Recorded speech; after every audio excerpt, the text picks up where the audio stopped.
So, good morning po sa ating lahat. So, again, tayo po'y pinagpala ng Diyos. Amen. So, sino pong nakarinig nung testimony ng ating mga kapatid? Tayo ba'y na-blessed? So, before tayo po ay dumako sa salita ng Diyos, tayo po muna ay sandaling muling manalangin. Let us all bow our heads and let us pray. God, thank you, Lord, for this wonderful morning na lahat kami, O Diyos, ay patuloy mong pinagpapala. Lahat kami, Panginoon, ay lagi mong sinasamahan. At Lord, lagi namin nararanasan ang pagkilos mo, Panginoon. At muli sa oras sa ito, Lord, ang aming hiling, Panginoon, na ang iyong mga salita, O Diyos, ay patuloy naming ma-receive. At hindi lamang ma-receive, Lord, kundi sa gabay ng iyong Santong Espiritu, ito po'y maisa pamuhay namin, Panginoon. Marami pong salamat, Lord, sa umagang ito, sa kabutihan mo, sa bawat kalakasan, sa kagalingan, sa kapayapaan na pinagkaloob mo sa amin. Lord, ang lahat ng kapurihan ay binabalik namin sa iyo, Panginoon. Salamat, Lord, muli.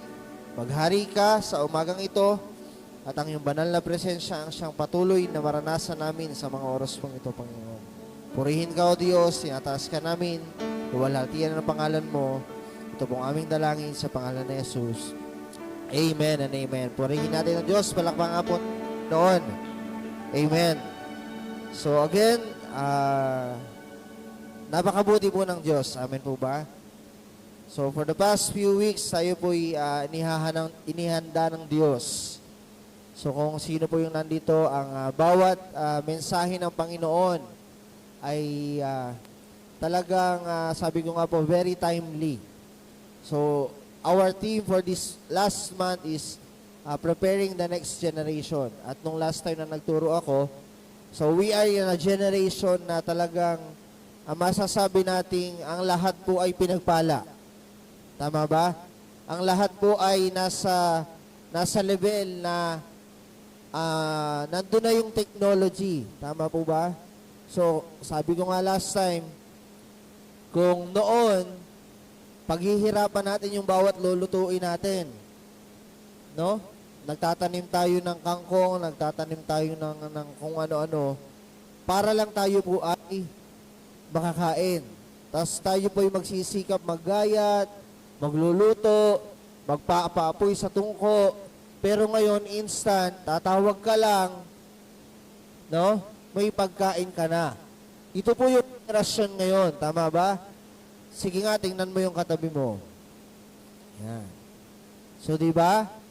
Anong masasabi nyo sa katabi nyo? Sabi mo nga sa katabi mo, wow. Diba?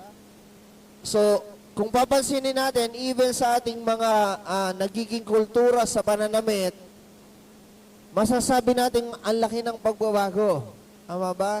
Yung mga dating mga hindi mga naka-makeup, ngayon naka-makeup na. Tama ba? So, this is the generation we have.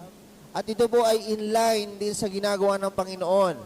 At sabi nga po last week, no, ang ating bishop ay nag-share about building a strong foundation.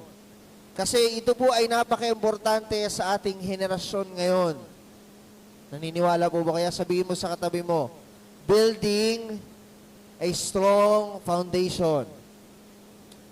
Napakahalaga po ng salitang ito para po sa ating lahat sa henerasyon natin. Okay?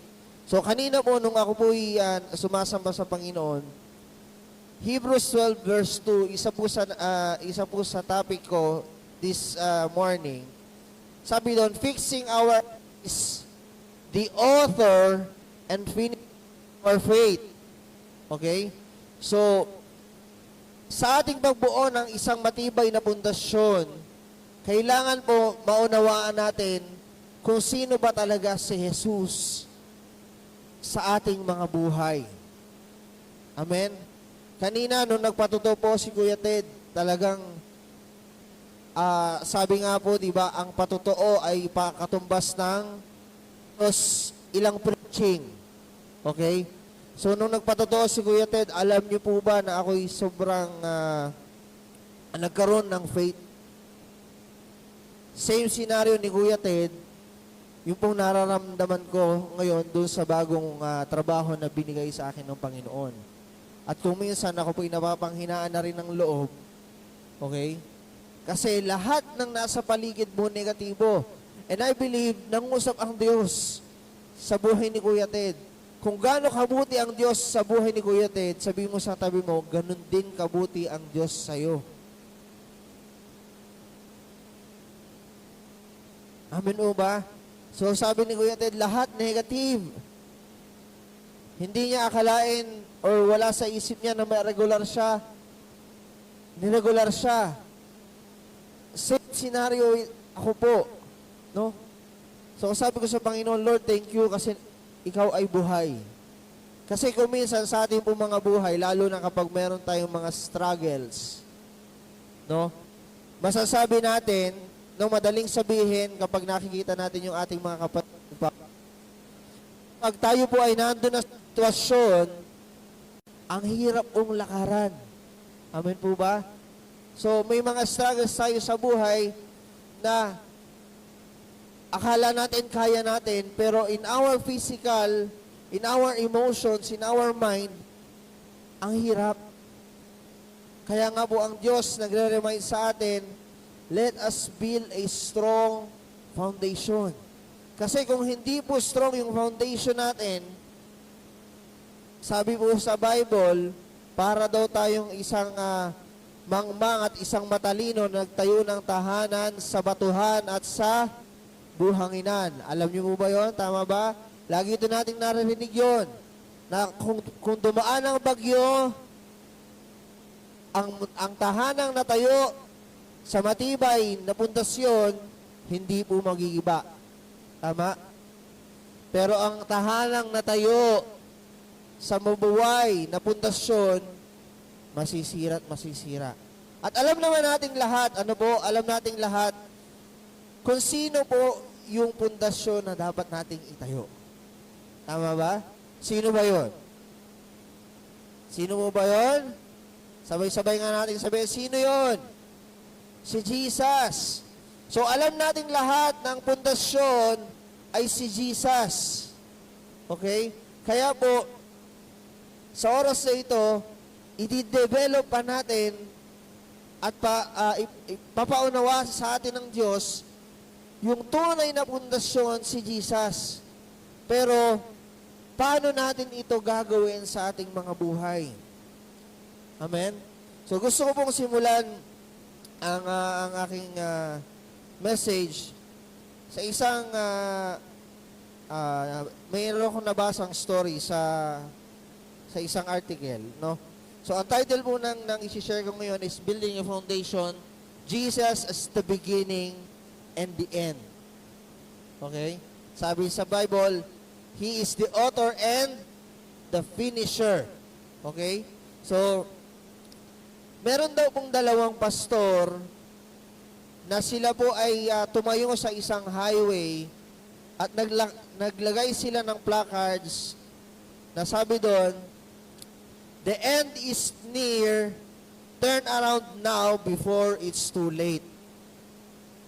Okay, nakalagay doon sa kanilang poster, the end is near, turn around now before it's too late. So habang sila'y nandun, nag-aabang sila ng dumadaan, itinatapos nila yung kanilang poster na nga doon, the end is near, turn around before it's too late. So habang may dumadaan, tinataas nila yon. So yung mga dumadaang sasakyan, nakikita yon. At isang beses, yung isang sasakyan na dumaan, nakita yung placards nila, the end is near, turn around before it's too late. Biglang sumigaw. No? Sumigaw. Hoy! Tatagalogin ko na lang po ha. Kasi yung English ay parang walang dating. No? Nung lalaki na dumaan na kotse, hoy, tigilan mo yang inyong pagiging relihiyoso na yan. Sabi nung lalaki yon. O, dire-diretso sa kanyang pagmamaneho, mabilis. Hanggang sa sandaling yon, yung dalawang pastor may nakinig na lagabong. parang bush, ganyan. Okay?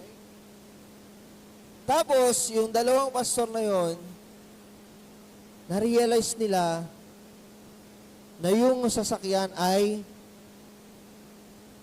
na-aksidente. Sabi nila nung nag-usap sila, parang mali tayo. Sana pala inilagay natin dito sa poster, putol yung bridge. Bumalik kayo before it's too. Putol pala yung tulay. So ano yung mensahe doon? No? Ang nangyari, yung nilagay nila, the end is near before it's too late, dapat pala daw ang nilagay nila, the bridge is out. Yung palang tulay ay putol, kaya ang nangyari, yung lalaki, dahil nga hindi niya inintindi yung message, na aksidente. So, it's just a story. Pero ano bang mensahe nun? Ang mga tao, pag nakakita ng mga ganong mensahe, pag sinabing the end is near, okay, magsisi kayo sa kasalanan, yung mga tao, walang pakialam. Amen? So, hindi nila nibigyan ng tuong pansin yung mga mensahe o yung mga signs na pinapakita sa kanila. Amen? Lalo na sa henerasyon natin ngayon. Palagi natin naririnig every preachings or every Sundays or sa ibang mga lugar, lagi nating naririnig malapit na pong dumating ang Diyos. Tama ba? So malapit nang dumating ang Lord. Sino mga excited? Parang di kayo excited Alam natin na kapag dumating ang Lord, no? Kasama tayo. Amen po ba? Sino pong naniniwalang kasama siya pag dumating ang Lord? Praise the Lord. Pero sinabi din po sa Biblia, ilang beses na rin sinabi, no, na walang makakaalam sa pagdating ng Panginoon. Pero ang tanong, bakit yun ang laging naririnig natin? The end is near, the end is near. Alam niyo po ba kung bakit? Kasi sinabi din po sa Bible, dapat lagi tayong maging handa. Sabihin mo sa katabi mo, handa ka ba? Hello?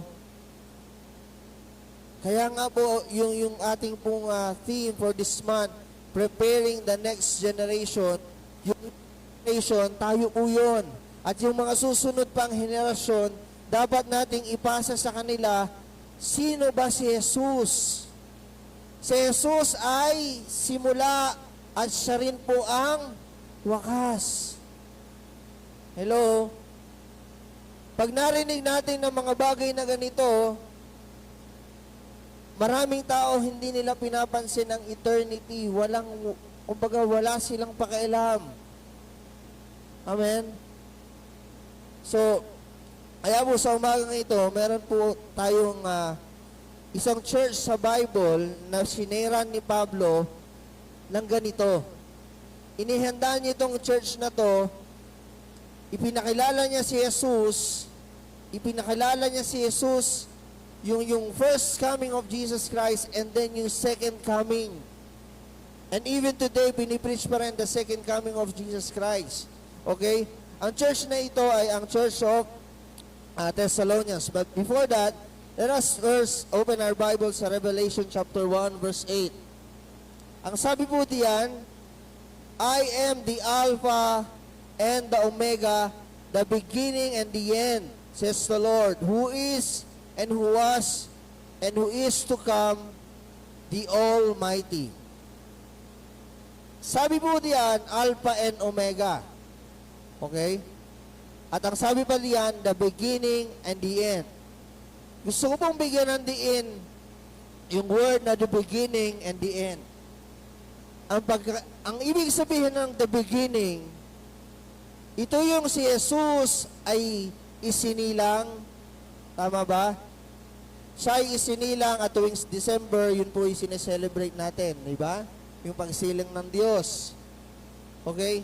Isinilang ang Diyos at nagkaroon ng ministeryo sa lupa para saan? Bakit ba sinilang ang Diyos? Hello? Para tayo magkaroon ng matibay na pundasyon. Bakit ba si Jesus ay pinadala sa lupa? Bakit ba ang Diyos ay nagkatawang tao bilang si Jesus at siya ay sinilang dito? Bakit? Walang ibang dahilan kundi ikaw. Sabihin mo, ikaw ang dahilan. Pero hindi dapat tayo ang sisihin. Baka sabihin nyo kasi, ay, ako pala ang dahilan. Kasi, ano bang sabi doon? John 3:16, For God so loved the world. Mahal ng Diyos ang mga tao. Okay? Kaya ipinadala niya ang kanyang anak or nagkatawang tao siya upang tayo pong lahat ay magkaroon ng kaligtasan. And that is the beginning. Tama po ba? Nung ikaw ay nakakilala sa Panginoon, tinanggap mo si Jesus bilang iyong Diyos sa sariling tagapagligtas, that is the beginning that Jesus is the Alpha. Amen? Okay? Anong ibig sabihin ng Alpha? The beginning. Sino po dito yung mahilig sa aso? Taas ang kamay. Okay, yung mga mahilig sa aso. Alam niyo po ba ang karakteristik ng aso? Diba? Sa aso, mayroong tinatawag na alpha dog. Diba? Anong ibig sabihin nun? Ang isang alpha dog, siya ay dominating. Hindi mo yan basta matatouch kapag siya ay nasa teritoryo niya. Nakuha niyo po yun? Ang isang aso kapag alpha, pag may mga asong lumalapit dyan, kahit gaano kalaki, kahit gaano kaliit ang isang alpha dog, pag may malaking aso, walang magagawa yung malaking aso. Kasi bakit? He is alpha. Same with our God. Okay? When we accept Jesus Christ in our lives, He is the alpha. Siya dapat ang nagdo-dominate sa ating life. Hello? Kaya nga nung tayo po'y tumanggap sa ano bang sabi natin? Ano pong sabi natin? No, pagharian mo ang aking puso, ito po ang magmaniobra ng aking buhay. Tama po ba? So, that is the time nang inaccept natin si Jesus Christ. Yun po yung beginning. Okay? Siya po ay namatay. We believe in resurrection. Sino pong naniniwala na namatay si Jesus? Bakit siya namatay? Para sa ating lahat. So, yung latay na kanyang naranasan, yung sakit na kanyang yung rejection na kanyang naranasan, no? Lahat ng yun ay ginawa niya para sa ating lahat. Okay? Sabi nga doon, by His stripes, by His wounds, tayo po ay pinagaling. Amen? So, that is the life na sinimula ng Diyos sa ating mga buhay. Ano pong nangyari doon? Siya po ay bumangon muli. Tama ba? Sa ikatlong araw siya ay nabuhay. So, ganun din sa atin. Dati tayong mga patay in spirit, but because we accept Christ as our Savior, nagkaroon ng resurrected life. Yung resurrection ng Lord, nung siya ay nabuhay, ganun din nabuhay yung mga espiritu sa atin. Tama po ba? So, in illustration, tayo po ay spirit. Tama ba? Meron tayong tripart being, the flesh, the soul, and the spirit. Nung tayo po hindi pa nakakakilala sa Lord, yung spirit natin ay wala, patay. Nandyan lang yung soul, nakakaramdam tayo, no? Pero nung tayo nakaka-accept sa Lord, nabuhay yung ating mga espiritu at nagkaroon tayo ng conviction, right? To know good and evil. Dati, wala. Tama ba? Okay lang dati na ikaw ay nagbumura. Tama ba? Yung puto ko tsinta. Okay? Pero nung ikaw ay naka-receive ng word ng Lord, nung ikaw ay nakakilala sa Lord, kapag nakakapagsalita ka ng ganon, merong something na, ay, sorry Lord. Tama ba? So that is the conviction, that is the resurrection of life na meron tayo. Sabi nga ng Galatians 5:17, sabi doon, if anyone is in Christ, ano sabi doon? He is a new creation. Sabihin mo, binago ka na ng... Amen? Sabihin mo ulit doon sa kabila, binago ka na ng Diyos. So, that is the beginning. Ano naman itong sinasabi na the Omega, the end? Okay? Yung the end, ito naman yung sinasabi sa Bible that the second coming of Jesus Christ. Kapag dumating ang Lord, ito na yung katapusan. Naniniwala po ba kayo doon? Okay? Hindi natin alam kung kailan, hindi natin alam kung paano, but there are, sabi sa Bible, there are signs, no? May mga rumors, may mga nations na mag-aaway-away, tama ba? Ang langit daw ay pupula, okay? So, hindi dapat tayo mag-dwell doon, but ang sinasabi ng Diyos, be prepared. Tama po ba? At let us believe in the second coming. Kasi, kung hindi mo tayo naniniwala sa second coming, okay? Hindi tayo aware sa the end, the Omega of Jesus Christ, sa tingin ko po, mababaliwala yung ating pong paniniwala o yung ating foundation. Two things na gusto ko pong i-share sa inyo, yung foundation. Hi. Okay. Number one is you believe in the resurrection of Jesus Christ. Yung unang foundation. At ang pangalawa, believe in the second coming of Jesus Christ. Alam niyo ba kung bakit napaka-importante ng second coming of Jesus Christ? Marami pong tao ngayon, hindi na napapahalagahan nga po yung second coming. Kasi why? Natatakot, baka hindi makasama pag nag-rapture. Tama po ba? Tama po ba? Sino pong gustong makasama sa rapture? Taas ang kamay. Lahat tayo. Ayaw nating maiwan kasi bakit? Natatakot tayo. Hindi kasi natin alam yung future. Pero kung tayo po'y naniniwala that Jesus will come again, okay? Naniniwala po kung nananampalataya na yung ating mga buhay ay ipe-prepare natin sa pagdating ng Panginoon. Amen po ba? So, let us look. Ito pong mga ng Church ng Thessalonians. Punta na po tayo sa Thessalonians. Ang verse po natin for today is 1 Thessalonians chapter 1, beginning verse 2 and 3. So, ang Thessalonian Church po, same scenario, si Pablo ay nagturo. Itinuro niya ang gospel of Jesus Christ, na si Jesus Christ ay namatay, napako sa krus ng Kalbaryo at nabuhay. Kailangan nilang pananampalatayanan ito upang sila ay magkaroon ng buhay na walang hanggan. And also, binigyan din ni Pablo sa Thessalonian Church yung second coming. Imagine ninyo, 2,000 years ago, sinishare na po ng mga disipulo or ng mga apostle ang second coming. Kasi yun po yung sinabi ni Jesus, siya ay babalik. Nung siya po'y nag-ascend sa heaven, sabi niya babalik siya. So yun yung sinishare ni Pablo hanggang sa panahon ngayon, no? Sa Thessalonian Church, yun din po yung sinishare. Okay? At itong Thessalonian Church, grabe po yung naging persecution nila. Amen? So same scenario in our generation, may mga persecutions na yung salita ng Diyos, no? Hindi na-accept ng government.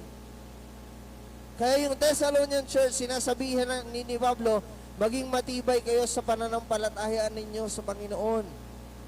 Amen po ba? Okay, so let us go to the verse.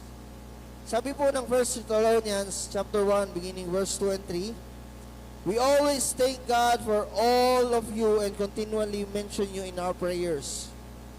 We remember before our God and Father your work produced by faith. Sabihin natin, your work produced by faith.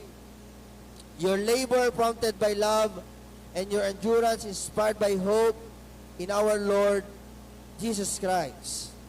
Okay? So, meron pong tatlong evidence na tayo po'y naniniwala sa resurrection, okay? At naniniwala tayo sa second coming. These are the three evidence na sinabi ni Pablo sa mga taga-Thessalonica. Okay? So, itong evidence na ito, dapat itong makita sa ating buhay upang malaman natin na tayo po ay naniniwala o nananampalataya sa pundasyon na binibigay ng ating Panginoon. Okay. So, number one foundation or yung evidence of this foundation is yung faith in action. Sabihin niya natin, faith in action. Doon sa ating verse na binasa, ang sabi doon, naglagay ako ng highlights doon, your work produced by faith. Okay? Sabihin niya natin, faith. Alam natin yung faith, pag sinabing faith, ito ay pumapatukoy sa pagiging Kristiyano. In short.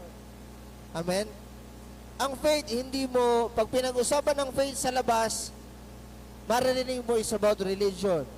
Catholic, anong faith mo? Ganto ako, ganto ako. Pero, in our Christian life, pag sinabing faith, yung paniniwala natin sa Diyos. Okay? So, dito sinabi ni Pablo, we remember before our God and Father your work produced by faith. So, anong pinapatukuyan ni Pablo dito?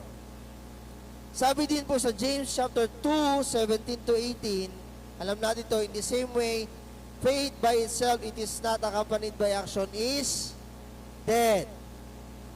Faith without work is dead. Okay? But someone will say, you have faith, I have deeds. Show me your faith without deeds, and I will show you my faith by my deeds. Okay. Ito po yung senaryo pag sinabing faith in action. Okay? If you have faith in God, you understand the meaning of prayer. Sino pong nagpe-pray dito? Okay? You understand how you worship the Lord. Hello? Yun po yung faith in action. Kasi kung hindi natin naunawaan na kapag tayo po'y sumasamba sa Panginoon, na dapat natin sambahin siya ng buong isip, buong puso, buong espiritu, yung faith natin, hindi natin ina-act. Nakuha nyo? Okay? Yung importance ng word. Okay, una, prayer. Pangalawa, worship. Pangatlo, the importance of word. Yung salita ng Diyos. If your faith is in action, ikaw po ay laging nagbabasa ng salita ng Diyos. Binibigyan mo ng halaga ang salita ng Diyos. That is faith in work. Dito po sa verse na ito, na binasa natin, sabi ng 1 Thessalonians chapter 1 verse 2 or verse 3, your work produced by faith. Yung work po dyan na sinasabi, in other translation, yung occupation. Okay? Trabaho. So, ibig sabihin, kung ang ating faith ay nagtatrabaho, okay, ang trabaho natin, in our faith, tayo'y manalangin. Amen? Tayo'y sumamba sa Diyos. Amen? At tayo'y kumain ng salita ng Diyos. That is the work in faith. Nakukuha niyo po yung ibig ko sabihin?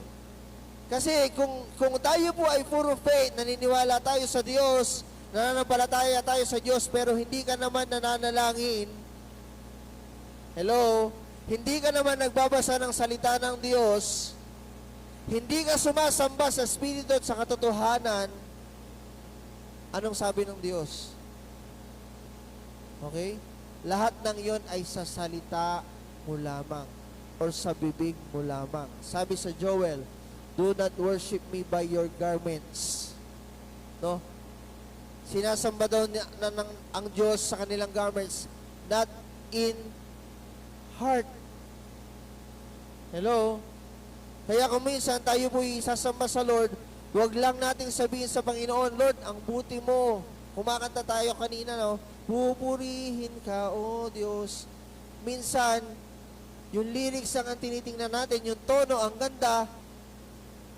Pero when you are working in faith, kapag ikaw ay nagpupuri sa Diyos, you mean it in your heart. Hello? Kapag ikaw ay nananalangin sa Diyos, hindi yung panalangin na paulit-ulit. Hello? Nakukuha niyo po? Kapag ikaw ay nagbabasa ng salita ng Diyos, binubulay-bulay mo ito. So this is the generation na kailangan po nating ituro sa bawat isa. Bigyan natin ng importansya ang salita ng Diyos.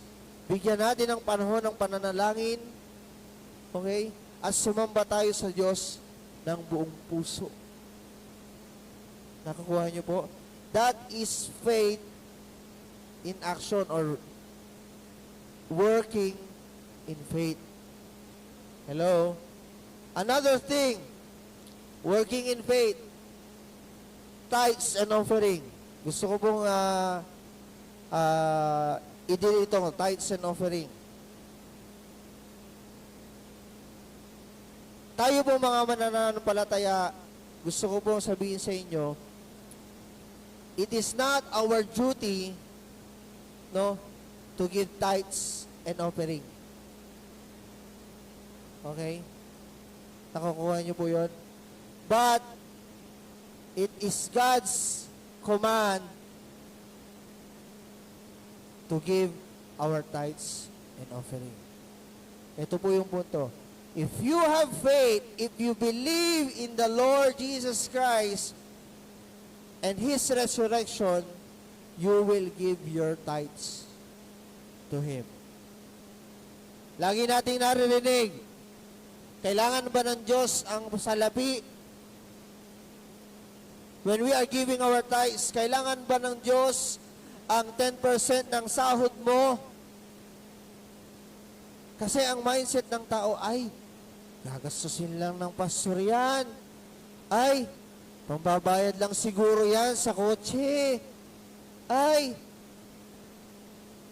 So, gusto ko mong ilagay sa ating lahat, if our faith is on work, okay, sino po mga nagtatrabaho?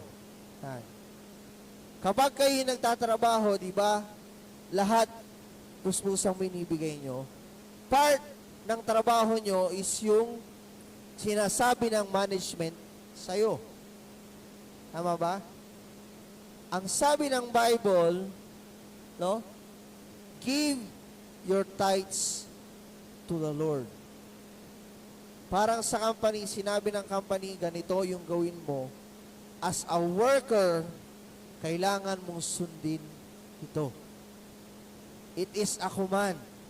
Kaya po, if we have faith in our God, at sinasabi natin, hindi tayo nagtatites, meron po tayong problema dito. Hello? Gusto ko pong ilagay sa ating lahat na ang tithe, sabi po sa Bible, ito po'y ginagamit sa pagpapalaganap ng kanyang salita. Or alam naman natin, nakikita natin ang ating church. No? So, wag po nating iisipin na yung tithes natin ay ginagamit kung saan-saan. Okay? So, our tithes, ito po'y command ng Lord na dapat nating sundin if you truly believe in the resurrection of the Lord Jesus Christ. Part of our faith. Nakukuha niyo po yun? Kasi sasabihin ko po, boldly, if you're not giving your tithes, I will say na yung faith mo may kulang. Hello? Nakakuha niyo po yun? Hindi 100% yung faith mo sa Lord kasi nag-aalala ka sa mga bagay-bagay. Sabi nga po, no, madaling mag-tithes kapag ang inyong percent ay hindi pa ganoong kalaki. Pero kapag daan-daang libo na ang sweldo mo, ano ang 10% ng 100,000? 10,000, Kuya Danos. No? Ano ang 10% ng 500,000? Malaki, maliit. Pwede nang pambili ng appliances sa bahay, no? Pwede nang pan-down sa motor. Pero kung titingnan natin, iisipin natin, ibibigay ko ba ito sa Lord? Pero alam niyo po, if you have faith in God, at kung maunawaan natin yung pundasyon natin sa buhay, na kaya tayo pinagpala ng Diyos, kaya tayo nakarating sa posisyon natin na yon, is walang iba dahil nagkaroon tayo ng pundasyon sa Diyos. Amen? Si Jesus yung foundation natin, kaya tayo nakapagpatuloy, kaya tayo lumaban, kaya natin napagtagumpayan yung mga struggles natin sa buhay. Tama ba? And then, sa mga ganong bagay, doon tayo mapipigilan. Hello?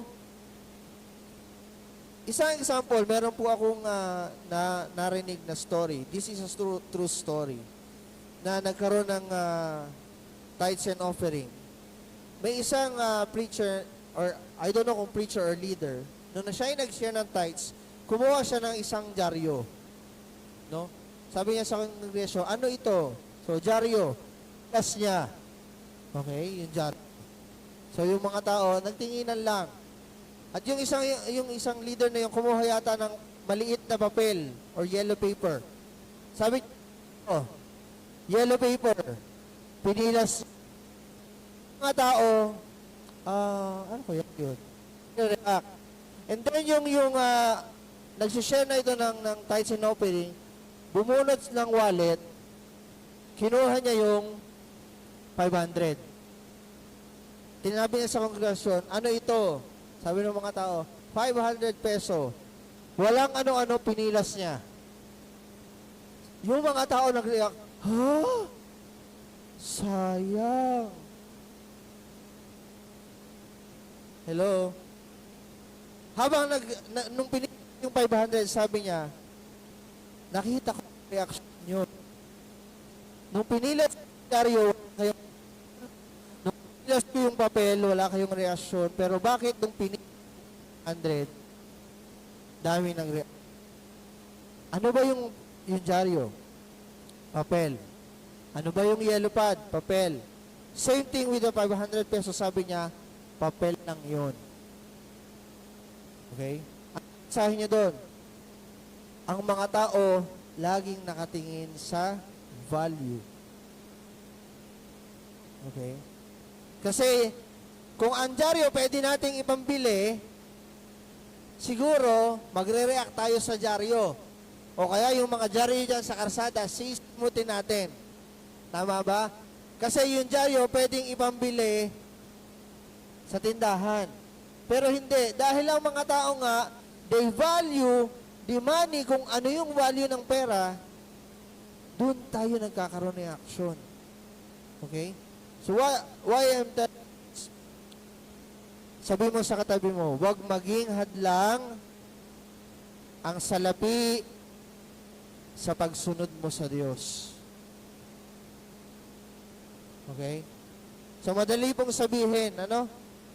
Pero, if we are living in the foundation of life, our faith in God, tama ba? Faith in action.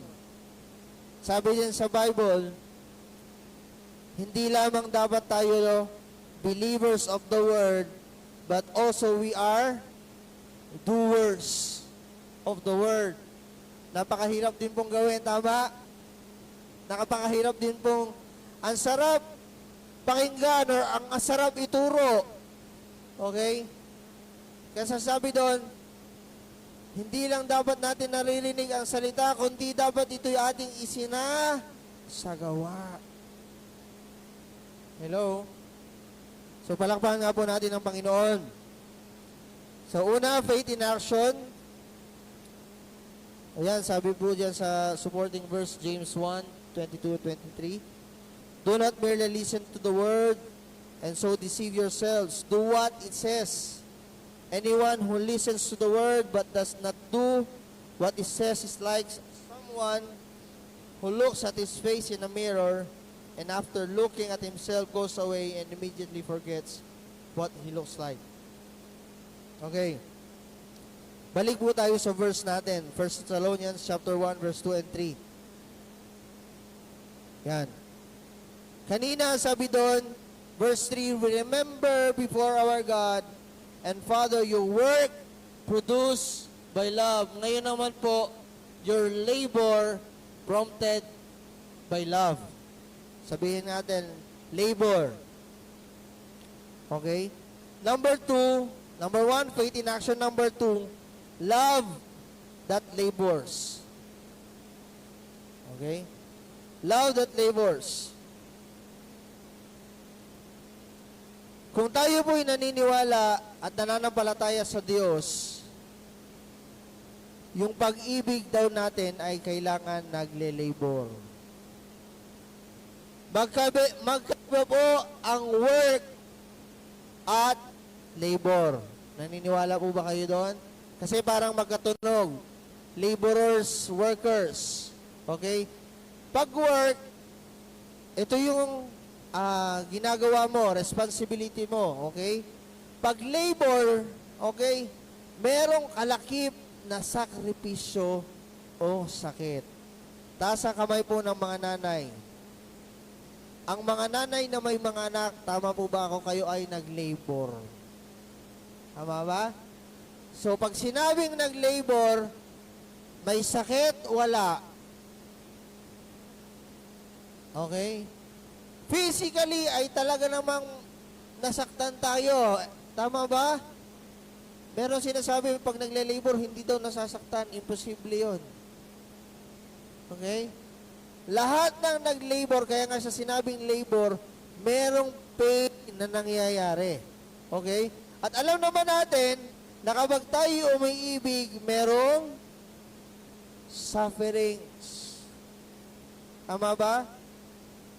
Like Jesus. Di ba mahal tayo ni Jesus? Kaya niya na-experience yung suffering, yung physical death, kasi mahal niya tayo. Okay? At alam natin ito, this month, anong ibihin ng love? Okay? Yung love. Okay? Sasabihin natin, love is blind, no? Love is a feeling. Pero alam natin, God is love, at ang love na binibigay ng Lord is unconditional. So dito sinabi ni Pablo, no? Sinabi niya sa mga taga-Tesalonica, naaalala namin, no, habang kami nananalangin, yung una, yung work na napuproduce ng faith, at pangalawa, yung love nyo prompted by your labor. Okay? So, sa pag-ibig daw natin, sa pagmamahal natin, meron pong sakripisyo. Amen? Tama ba? So, sa mag-asawa, lagi pong sinasabi, no? Tinatanggap mo ba, ikaw lalaki, tinatanggap mo ba sa babae bilang iyong kabiyak? Ano sabi doon? Sa hirap at ginhawa. Okay? Pero magtatanong tayo, bakit laging may sufferings, Lord? Puro na lang sufferings. No? Ito, napansin to ng lahat, at ito'y isang bagay na totoo. So, kagabi, may pinapanood sa akin yung aking wife. ang sabi ng lalaki, bakit kung kung kailan tayo naging Kristiyano at lumapit tayo sa Panginoon, saka tayo nagkaroon ng maraming problema? Totoo, hindi? Amen. Parang walang nag-amen. Ito'y napansin din, no? I think 90% or 98% ng mga tao, ma-observe nyo sa kanya, kung kailan siya ay lumapit sa Panginoon, doon nagkaroon ng failure sa business. Doon parang nagkakaroon ng mga challenges. Okay? Alam niyo, sabi ng pastor, alam niyo ba kung bakit?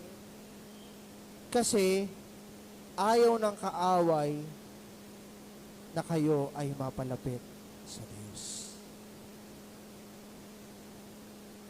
Sabi niya doon, kapag daw nandun sa sitwasyon na nararamdaman natin yun, nararanasan natin yun, hindi daw pala tayo, hindi daw suffering yun. Nandun tayo sa war. Spiritual warfare, sabi niya doon. Kasi daw bakit? Kung i-imaginein daw natin, ang mga diablo daw, mga kaaway, kaya yung mga tao daw na hindi nakakaranas ng parang sufferings katulad natin kapag tayo nakakilala sa Panginoon, sabi daw ng diablo, ay, ito pinagpapala, lumalapit sa Diyos, guluhin natin. Ay sabi ng maliit na demonyo daw, ito, paano to? Ay, wag mong anuhin yan, kakampi natin yan. Hello? Nakuha niyo yung point? Yung mayaman, di ba, alam naman natin, maraming tao, sasabihin natin, ang yayaman nila, pero alam natin kung saan galing yung kayamanan nila. Okay? Corruption, sa mga maling bagay, di ba? Ang lalaki ng yaman nila. Sabi ng diablo, huwag mong galawin yan. Kakampi natin yan. Alam niyo, nung narinig ko rin, totoong-totoo. Liligligin ng kaaway yun yung hindi niya kakampi para maging kakampi niya. Kaya pala tayo dumadaan sa struggles. Dumadaan tayo sa mga pagsubok kasi ayaw nga ng kaaway na tayo mapalapit sa Diyos. Nakaunawaan po natin. So, grabe, napaka-powerful. So, kaya pala, kung tayo nananampalataya sa Diyos at kung mahal natin ang Panginoon, no? Itong mga sakripisyo na dinaranas natin, no? Patuloy nating mamahalin ang Diyos as we sacrifice ourselves. Tama ba? Sabi po sa Bible, darating ang panahon na ang salita ng Diyos, yung Bible ay mawawala. Okay? Darating yung time na ang mga tao ay magiging lovers of self, magiging selfish, at darating din yung time na tayo po ay papupuntahin sa unahan at sasabihin, apakan mo ang Bible mo, itatwa mo si Jesus. Okay? Are we willing to sacrifice ourselves for our faith? So, ito po yung sinasabi ni Pablo sa mga taga-Thessalonica. Okay? Sa John chapter 21, 15 to 17, ito po yung story na sinabi na tinanong ni Jesus si Pedro. 3 beses tinanong ni Jesus si Pedro. Sabi niya, Peter, do you love me? Anong sagot ni Pedro? Yes, Lord, I love you. Anong sagot ni Jesus? Feed my lambs. Tinanong uli si Simon, ang sabi doon, do you love me? Sabi ni Peter, yes, Lord, I love you. Anong sagot ng Lord uli? Take care of my sheep. Pangatlong tanong, sabi ni Jesus, Peter, do you love me? Yes, I love you, Lord. Ang kulit mo naman, Lord, mahal nga kita, sabi ni Peter. Ano pong sabi ni Jesus? Feed my sheep. 3 beses tinanong, 3 beses din nagsabi ang Lord, sino yung pinahahalagahan niya? Feed my lambs, take care of my sheep, feed my sheep. Sino yung sheep? Tayo. Ano daw dapat gawin? Pakainin. Ano pa dapat gawin? Alagaan Hello? Sabi mo sa katabi mo, aalagaan kita. O sabi mo din sa katabi mo, pakakainin kita. Ayan, Jollibee daw. Okay? So, nag-gets niyo po yung point? So, if we love the Lord our God, you will continue in His words. You will continue to take care of His sheep. No? Magkakaroon tayo ng passion sa mga lost sheep. Hello? Kaya ito po yung sinasabi ng Diyos. Your labor, your love in your labor. Okay? Palakpakan nga po natin ang Diyos. Amen? So, punta na tayo sa number 3.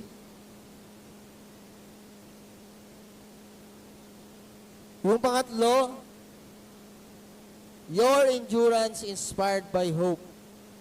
Okay? Pangatlo po is hope that endures. Okay. So yung verse po dyan, 2 Peter chapter 3, verse 3 to 4, knowing this first of all, that scoffers will come in the last days. Tingnan niyo po yung verse. Knowing this first of all, that scoffers will come in the last days with scoffing, following their sinful desires. Okay? They will say, where is the promise of His coming? Nakita niyo yung sinasabi? Yun daw pong mga scoffers. Okay? Sasabihin daw sa atin, nasan yung pangako ng pagbabalik ng Diyos mo? Okay? For ever since the fathers fell asleep, all things are continuing as they were from the beginning of creation. Hope that endures. Sabihin nga natin, hope that endures. Okay? Ito yung isang napaka-importante evidence na tayo po'y nananampalataya sa second coming and the resurrection of Jesus Christ. Tayo po ay umaasa. At habang tayo umaasa, tayo po ay may endurance. Kapag sinabing endurance, sabi doon, the ability to withstand hardship or adversity. Okay? Kaya nating tayuan. Hello? So, nakakita na po ba kayo ng laruan na yung bumabalik? Parang yung penguin. Alam niyo yung penguin na lobo na nakatayo yan. Kahit sampalin mo, anong nangyayari? Tumatayong gano'n, di ba? Kahit pungpuin mo ng gano'n, tatayo yan. Ganun dapat tayo. Okay? Kahit tayo sampalin ng kahit anong problema, amen, patuloy tayong tatayo. Kasi bakit? Umaasa tayo kanino? Sa ating Panginoon. Kaya sabi dan, hope, yung hope that endures, kung mabasahin natin, in our Lord Jesus Christ. Amen po ba? So, kaya po sa ating mananampalataya, last verse na gusto ko pong ibigay. Kasi alam ko po, naniniwala ko, na yung endurance, kapag tayo po ay nakatayo sa pundasyon ng Diyos, ito po'y mararanasan natin. Amen? Last verse. Hebrews 12. Ito yung binasa ko kanina. Fixing our eyes on Jesus, the pioneer and perfecter of faith, for the joy set before Him, endured the cross, scorning its shame, and sat down at the right hand of God. Consider Him who endures as opposition from sinners, so that you will not grow weary and lose heart. Okay? Pwede mo bang tayo ay tumayo sa oras na ito? Another verse, Romans 10 verse 9. Gusto ko po mag-dwell tayo dito sa verse na ito.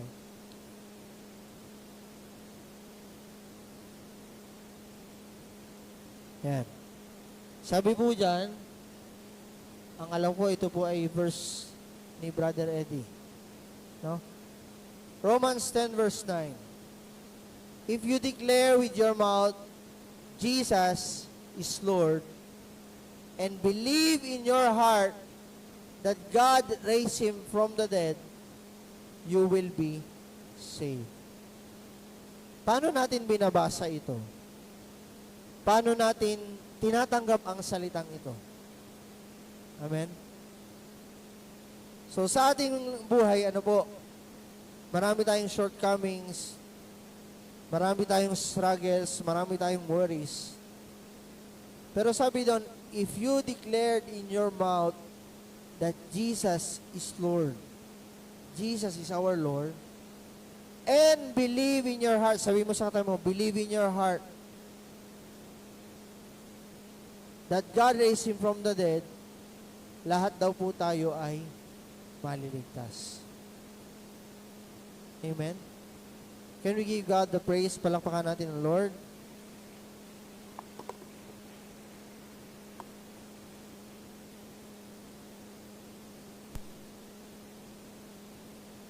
Praise. Punta ako dito. So,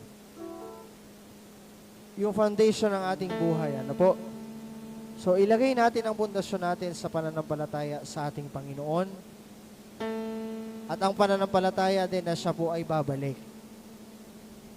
Okay, sa kanyang pagbalik, dapat po yung ating faith ay may action. Dapat yung ating love may labor, may sacrifice. At dapat yung ating hope ay may endurance. So as we believe in the Lord our Jesus Christ, sabi po ng word, if we declare that Jesus is our Lord, and we believe in our hearts that God raised Him from the dead, we are all saved. Amen? So sige po, tayo pong lahat ay yumuko at pumikit. Namnamin po natin yung salita ng Diyos sa Romans 10 verse 9. The Lord, you are Jesus, my Lord. Let us declare in our mouth that Jesus is Lord. Jesus, you are my Lord. Ikaw po, Panginoon, ang aming tagapagligtas. Ikaw ang aming Redeemer. At higit sa lahat, Lord, Ikaw ang Diyos na buhay, na siya pong may-ari ng aming mga buhay, Panginoon. Let us pray. Hallelujah, Jesus. Yes, Jesus. Let us worship God with all our hearts. Sambahin natin ang Panginoon ng buong puso at kaluluwa. As we sing again this song, pupurihin ka, O Diyos. Hallelujah, Jesus. Pupurihin ka, O Diyos. Ang aming alay ay pagsamba. Kaluwalhatian, buong karangalan, kapangyarihan mo'y walang katulad. Sambahin natin ang Diyos. Pupurihin ka, O Diyos. Ang aming alay ay pagsamba. Kalwalhatian, buong karangalan, kapangyarihan mo'y walang katulad. Let us declare, Ikaw ang tunay na Diyos, Ika'y walang katulad, Ika'y nag-iisa, Ikaw lamang, wala nang iba. Sa'yo ang aming awit, dinggin ang aming tinig, isisigaw sa buong mundo. Wala na sing ikaw ang tunay na Diyos, ikaw ang tunay na Diyos. Ika'y walang katulad, ika'y nag-iisa, ikaw lamang, wala nang iba. Sa'yo ang aming awit, dinggin ang aming tinig, isisigaw sa buong mundo.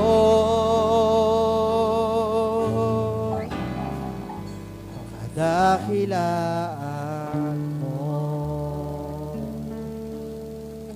Let us all pray. Sumunod po ang lahat sa panalangin. Panginoong Yesus, marami pong salamat sa buhay na binigay mo sa akin. Sa oras pong ito, humihingi kami ng tawad sa lahat ng aking mga kasalanan. Ako po'y linisin mo ng banal mong dugo. At sa oras na ito, Panginoon, muli kitang tinatanggap sa aking buhay bilang Panginoon at aking tagapagligtas. Ako'y mananangan sa iyong mga pangako, O Diyos, at patuloy na magtitiwala sa iyong kapangyarihan. Salamat, Panginoon. Ikaw na po ang magmaniobra ng aking buhay. Sinusuko po ko lahat sa iyo, ang lahat sa aking buhay. Salamat, Panginoon. Ito po ang aking panalangin. Ako na lang po mananalangin. Lord, salamat po sa iyong mga salita. Nawa po, Diyos, sa mga salitang ito, Lord God, bilang ikaw ang pundasyon ng aming buhay, ang aming pananampalataya sa iyo, at aming paniniwala na ikaw ay muling babalik, Lord God.